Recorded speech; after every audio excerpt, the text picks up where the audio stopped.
Welcome back to Only Talk Sports. We talk sports every single day, or at least we try to. I'm Roach Jeffrey. Subscribe to the channel if you like sports content. Hit that notification bell so you never miss another video.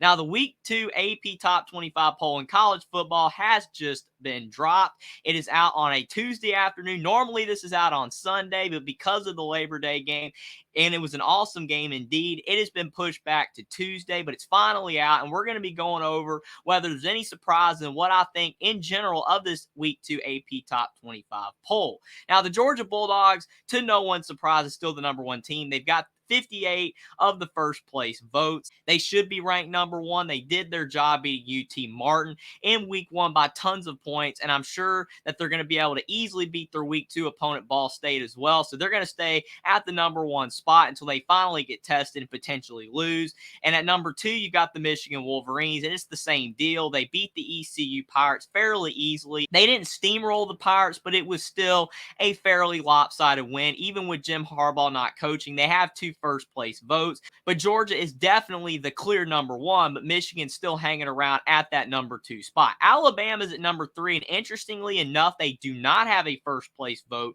unlike the number 4 team in the country, and obviously it makes sense because Alabama was ranked number 4, and they beat a very easy opponent last week in Middle Tennessee State. There was no way the Alabama Crimson Tide were going to lose that game, but Alabama is at number 3, and they move up because Ohio State fell a couple spots for their performance, and I think that's all right for Alabama. We're definitely going to see if they are the number 3 ranked team anyway when they play the Texas Longhorns next week. At number 4, you got the Florida State Seminoles. Now, they move up from number 8, and I understand it because they were dominant against LSU. They look fantastic, and already people are saying that they could be a college football playoff contender, maybe even win the entire thing. I don't know about that. That might be a little bit too much too soon, but Florida State definitely deserves to move up. They even leapfrogged a couple of teams that were ahead of them because of it, and it makes sense because of the performance that they had, but those other teams didn't really do anything to really fall down. It was just that Florida State was so impressive that the AP voters decided to move them up to number 4, and they even have 3 first place votes. I'm not against it, but still, it was a fairly high increase for their win,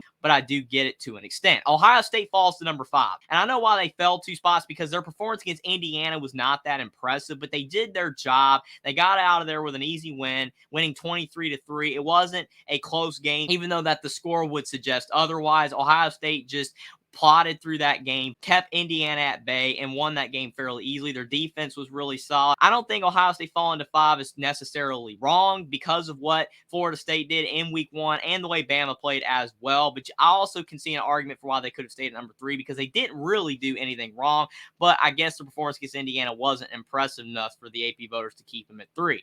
USC's at number 6. They stay in the same spot. They've been doing their job. They beat San Jose State, and they steamrolled Nevada, so USC's going to keep staying at that spot until they finally play a really good opponent and dominate. Penn State's at number 7, and they stay in the same spot after beating the West Virginia Mountaineers. That was a really solid win. I feel like if West Virginia was a little bit better, or if Penn State had have beaten West Virginia on the road, possibly the Nittany Lions could have moved up a little bit, but they stay at number 7 for now, and I have no problems with that at all. Washington moves up to number 8. Now, this is a byproduct of certain teams losing, and basically for a lot of these teams, it's a byproduct of certain teams losing while they moved up, but Washington, they did their job against the Boise State Broncos. They look really dominant in that win, and they move up to number 8, even though it's because other teams lost. Tennessee at number 9. The Volunteers look solid in week 1, and they move up because those other teams lost, just like Washington did. And Notre Dame cracks the top 10. They've won their first 2 games with these over Navy and Tennessee State. And like I said before, because other teams lost, they find a way to move themselves into the coveted top 10. Texas is at number 11. They stay in the same spot. I guess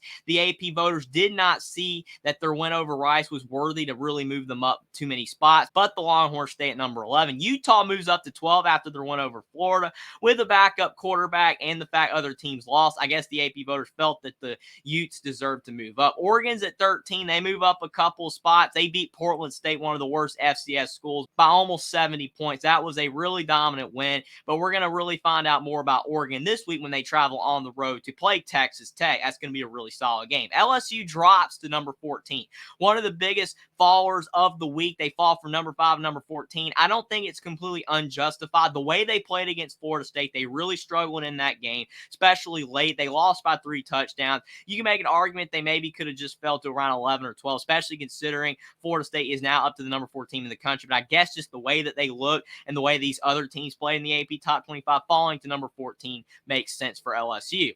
Kansas State's at number 15. They beat a small opponent last week. And again, because other teams lost, they move up a spot. I think Kansas State is a team that you're really going to find out more once you enter Big 12 play. But having them at number 15 makes sense, at least for right now. Oregon State, they beat a really solid San Jose State team last week on the road. You can even argue they were more dominant than USC was against San Jose State. So Oregon State looking really good. They move up a spot because of it. And they were able to keep UNC at bay, probably because of their performance. North Carolina moves up to number 17 after beating their rival South Carolina. Their defensive line destroyed South Carolina's offensive line. They did not allow Spencer Rattler to get any kind of rhythm or flow in the game. And North Carolina won by more points than I'm sure most people thought they were going to win by. A lot of people thought North Carolina would win this game if they did by around 3-7, but they won by 2 scores. They were great in this game. And if UNC can keep up this high level of play, then they can move up even further in this top 25. But they do have a tricky game against App State this week, even though it is in Keenan Memorial Stadium at home for the Tar Heels. Definitely don't want to overlook the Mountaineers. They could start falling in this AP top 25 poll in a heartbeat. Oklahoma's at number 18. The Sooners were solid against a very small opponent last week. Don't really know how good the Sooners are right now just based off that performance, but it was a good win, and they move up a couple spots because of it. Wisconsin's at number 19. They stay in the same spot as they were last week. They beat Buffalo. It wasn't the most impressive win in the world, which is why the Badgers did not move up any spots, but they didn't fall either because they did just enough to hang around at that number 19 spot. Ole Miss is at number 20, and they destroyed Mercer last week, gave them no mercy at all whatsoever, and Ole Miss moves up 2 spots because of that performance. But again, like with a lot of these other teams, we're going to find out how good Ole Miss is and whether they can stay in this AP top 25 poll right this week when they play Tulane on the road. That's going to be a great game. You see Tulane in the top 25 as well, so we've got a nice top 25 match between the SEC and the group of 5. But if Ole Miss loses that game, or if they really struggle in SEC play as well, they could easily drop out of this top 25. Duke's at 21. They enter the poll, and there was a big question mark on whether the Duke Blue Devils or the Clemson Tigers would be ranked higher. The AP voters did the right thing after the way Duke played against Clemson. Duke deserves to be ranked higher than the Tigers. They're ranked at number 21, and it's always nice to see a team that has not been ranked in a few seasons, or usually a team that's not ranked in the AP top 25 poll in the top 25. It's always nice to see, and the Duke Blue Devils definitely deserve it after their performance, and they've got an easy game this week to help themselves stay in the top 25 poll at least for another week. Colorado in the exact same boat as Duke. They beat the TCU Horned Frogs on the road last week. They knocked TCU all the way out of the poll, and the Buffaloes looked really good last week in that win over TCU, winning 45-42. Their defense is going to have to get better, or they will have some struggles in Pac-12 play, especially against some of those great offenses. But Colorado is going to be playing Nebraska next. Now, if you're the Buffaloes, you don't want to overlook Nebraska. Yes, they lost last week, and their offense was not that impressive. But if Colorado does overlook Nebraska, they could lose this game and drop out of the top 25. But if they play with the intensity they did this past week, Colorado can win this game and stay in the top 25 poll. But they definitely deserve to enter the top 25 poll, just like the Duke Blue Devils did after their week 1 performance. A&M stays at number 23. They weren't super impressive against New Mexico, but they got the job done. They're going to stay in their number 23 spot for that performance, but they do have Miami this week, and if they lose to the Hurricanes, they will easily drop out of the top 25 poll, but as of now, they stay at number 23. Tulane stays at number 24. That's where they were last week, ahead of their great showdown with the Ole Miss Rebels. Again, that's going to be a fantastic game. Really looking forward to that one, and whoever loses that game will fall out of the top 25, but Tulane, deservedly so after their week 1 performance, stays in the top 25 poll for now. And last but not least, you've got the Clemson Tigers clinging precariously to their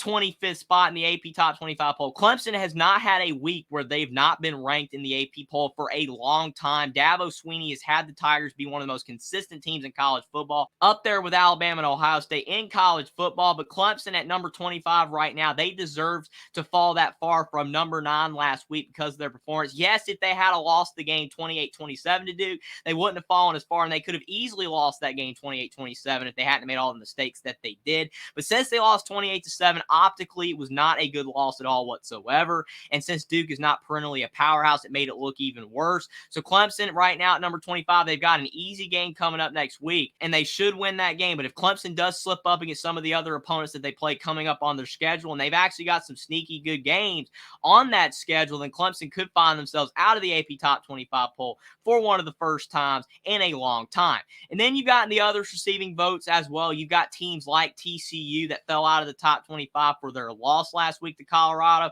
You've got teams like Iowa that were 25th last week, but they dropped out of the top 25 because a couple of teams entered. There's a lot of other teams. You've got teams like Pittsburgh, NC State's in the other receiving votes, and if they can knock off Notre Dame this upcoming week, maybe they can enter the top 25. UCLA is really close to the top 25 after their pretty solid performance against Coastal Carolina. Miami's in the other receiving votes. If they can beat Texas A&M, maybe they'll enter the top 25. So a lot of movement is expected next week. If some of these top 25 teams go down, then the teams in the other receiving votes will move into the top 25. It's going to be fun to discuss the week 3 AP top 25, but this is the week 2 AP top 25 poll. Let me know in the comment section down below if any of these rankings surprised you. I'm not too surprised by many of them. I think the AP voters did the right thing ranking Duke over Clemson. I feel like LSU fell to a proportionate spot. Florida State, you can argue maybe is a bit high, but they did have a great performance. UNC Rose as well. I felt like that was fair. So I think the AP voters did a pretty solid job based off where these teams ranked in week 1 and then adjusting them after their performances in week 2. But subscribe to the channel if you like sports content. Like this video down below. Follow me on Twitter as well. Link is in the description, and I'll see you next time.